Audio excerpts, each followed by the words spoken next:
So, ito na nga mga may guys. Nagpakulo na tayo ng tubig. So, ayan guys. Kulo-kulo na yung ating tubig. Lalagay muna ako dito ng pampalasa, asin.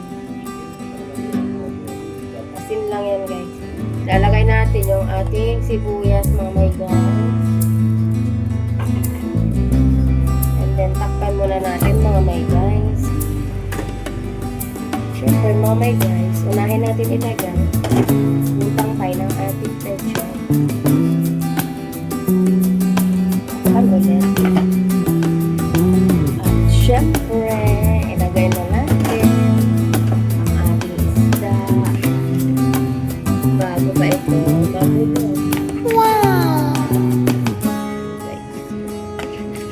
Kung ano po ano mga tawag sa isda na ito guys. Isa siyang mahabang isda. So, sinamahan ko lang siya ng isang galunggong.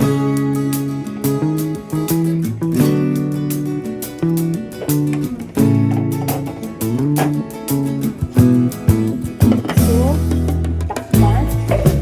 So, ayan guys. Ganun kasama. Takpalan. Ganun tayo guys. Ito kalamay.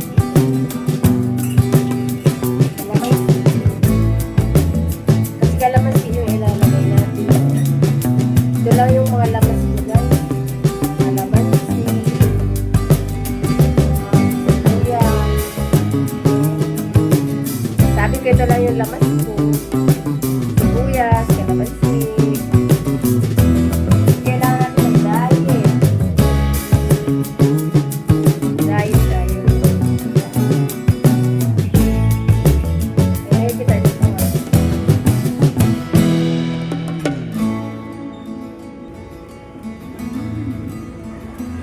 Lalagay tayo ng talong. Guys, asili.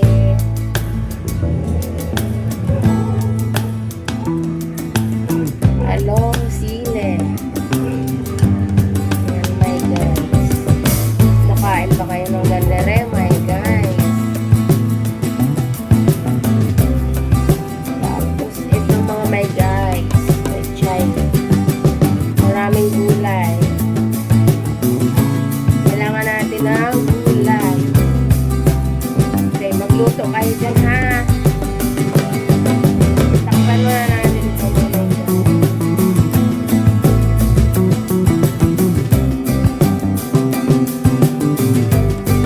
So, ito na guys. Malapit na tayong matapos magluto. So, ito ay luto. Ilagay na natin yung ating kalamansi. Wow. Sarap.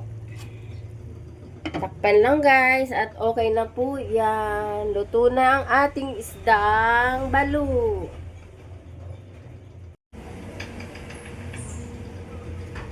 So, ayan guys. Thank you for watching.